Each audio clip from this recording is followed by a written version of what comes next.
ಕ್ರಿಸ್ತನನ್ನು ಪ್ರತಿಫಲಿಸುವಂತೆ ನಿಮ್ಮ ಆತ್ಮಗಳನ್ನು ವಾಕ್ಯದಲ್ಲಿ ಬಲಪಡಿಸುವ ಅನುದಿನದ ಧ್ಯಾನ.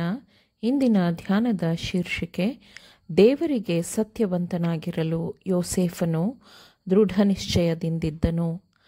ದೇವರ ವಾಕ್ಯ: ಯೋಸೇಫನು ಅವರಿಗೆ, ಭಯಪಡಬೇಡಿರಿ, ನಾನು ದೇವರ ಸ್ಥಾನದಲ್ಲಿ ಇದ್ದೇನೋ. ನೀವು ನನಗೆ ವಿರೋಧವಾಗಿ ಕೇಡನ್ನು ಆಲೋಚಿಸಿದಿರಿ, ಆದರೆ ದೇವರು ಈಗ ಮಾಡಿದ ಹಾಗೆ ಬಹುಜನರನ್ನು ಬದುಕಿಸುವುದಕ್ಕೋಸ್ಕರ ಮೇಲಿಗಾಗಿ ಆಲೋಚನೆ ಮಾಡಿದನು. ಆದಿಕಾಂಡ 50ನೇ ಅಧ್ಯಾಯ 19 ಮತ್ತು 20ನೇ ವಚನಗಳು. ಯೋಸೇಫನು ತನ್ನೊಂದಿಗಿದ್ದ ಸೆರೆಯಾಳುಗಳೊಂದಿಗೆ ಐಗುಪ್ತ ದೇಶಕ್ಕೆ ಹೋಗುವ ದಾರಿಯಲ್ಲಿದ್ದನು. ದೂರದಲ್ಲಿ ತನ್ನ ತಂದೆಯ ಗುಡಾರಗಳು ಇದ್ದ ಬೆಟ್ಟಗಳನ್ನು ನೋಡುತ್ತಿದ್ದನು. ಒಂಟಿಯಾಗಿದ್ದ ಮತ್ತು ನೋವಿನಲ್ಲಿದ್ದ ಹುಡುಗನು ತನ್ನ ಪ್ರೀತಿಯ ತಂದೆಯನ್ನು ನೆನೆಯುತ್ತಾ ಆ ಮನಸ್ಸಿನ ಭಾರದ ಆಲೋಚನೆಯಲ್ಲಿ ಅವನು ಬಹಳವಾಗಿ ಅತ್ತನು.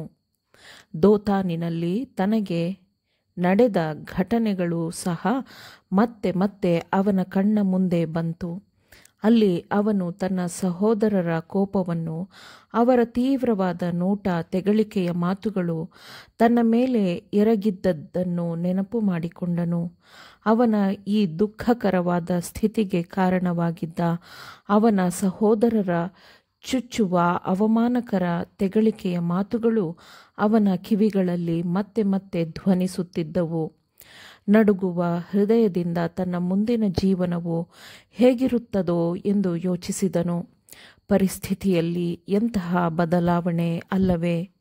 ಕೋಮಲವಾಗಿ ಪ್ರೀತಿಯಿಂದ ಬೆಳೆದ ಮಗುವಿನ ಸ್ಥಿತಿಯಿಂದ ತಿರಸ್ಕೃತನೂ ಅಸಹಾಯಕ ಗುಲಾಮನೂ ಆದ ಸ್ಥಿತಿಗೆ ಯೋಸೇಫನು ತಲುಪಿದ್ದನು. ಏಕಾಂಗಿಯೂ ಆಗಿ ಸ್ನೇಹಿತರಿಲ್ಲದ ಆ ವಿದೇಶದ ಅವನ ಮುಂದಿನ ಜೀವನವು ಏನಾಗಿರಬಹುದು ಎಂಬುದು ಅವನ ಪರಿಸ್ಥಿತಿಯಾಗಿತ್ತು. ಸ್ವಲ್ಪ ಸಮಯದವರೆಗೆ ಯೋಸೇಫನು ತನ್ನನ್ನು ತಾನು ನಿಯಂತ್ರಿಸಲಾಗದ ದುಃಖಕ್ಕೆ ಮತ್ತು ಭಯಕ್ಕೆ ಒಪ್ಪಿಸಿಕೊಟ್ಟನು. ಆದರೆ ದೇವರ ಮಾರ್ಗದರ್ಶನದ ಅನುಗ್ರಹದಲ್ಲಿ ಈ ಅನುಭವವು ಅವನಿಗೆ ಆಶೀರ್ವಾದದಾಯಕವಾಗಿರಬೇಕು ಎಂದು ಅವನು ಭಾವಿಸಿದನು. ಅನೇಕ ವರ್ಷಗಳು ಅನುಭವವೂ ಕಲಿಸದ ಪಾಠಗಳನ್ನು ಕೇವಲ ಕೆಲವೇ ಗಂಟೆಗಳಲ್ಲಿ ಅವನು ಕಲಿತನು.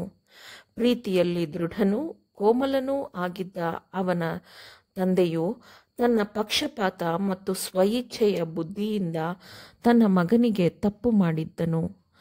ತಂದೆಯ ಈ ಅಜ್ಞಾನದ ಆಯ್ಕೆಯು ಯೋಸೇಫನ ಸಹೋದರರಲ್ಲಿ ಕೋಪವನ್ನೆಬ್ಬಿಸಿತ್ತು ಮತ್ತು ಅವರನ್ನು ಕ್ರೂರ ಕೃತ್ಯಗಳಿಗೆ ಉತ್ತೇಜಿಸಿತ್ತು.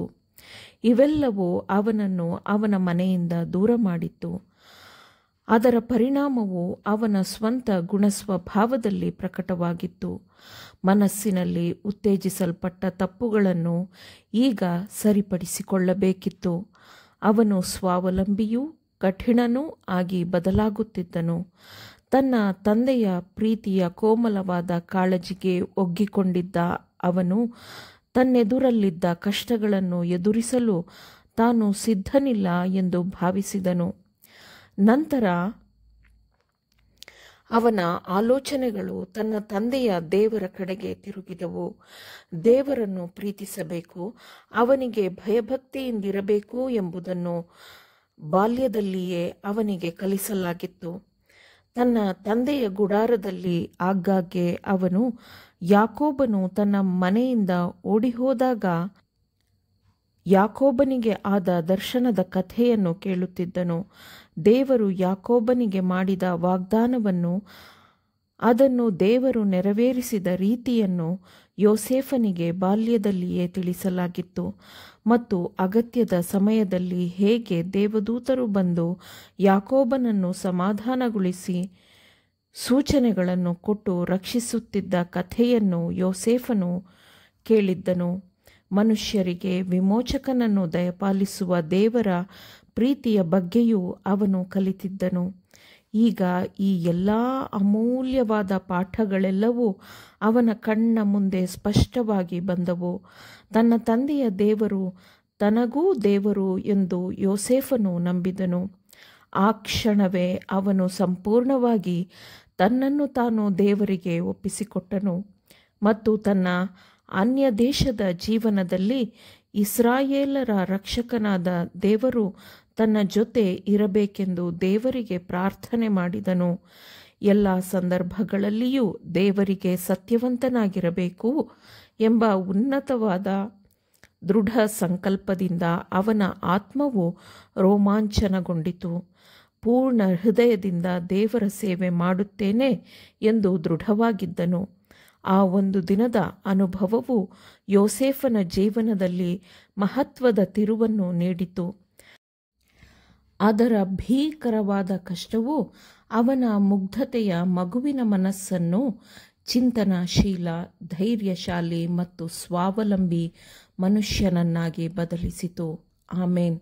ದೇವರ ವಾಕ್ಯಗಳನ್ನು ಶ್ರದ್ಧೆಯಿಂದ ಆಲಿಸುವವರು ಮಾತ್ರವೇ ಆಗಿರದೆ ಪಾಲಿಸುವವರು ಆಗಬೇಕೆಂದು ನಿಮ್ಮನ್ನು ಉತ್ತೇಜಿಸುತ್ತೇನೆ. ಪರಿಶುದ್ಧಾತ್ಮನ ಸಹಾಯದಿಂದ ಆಲಿಸಿದ ನಿಮ್ಮೆಲ್ಲರಿಗೂ ಧನ್ಯವಾದಗಳು. ಮತ್ತೆ ದೈನಂದಿನ ಧ್ಯಾನಕ್ಕಾಗಿ ನಾಳೆ ಸಂಧಿಸೋಣ. ಆಮೇನ್.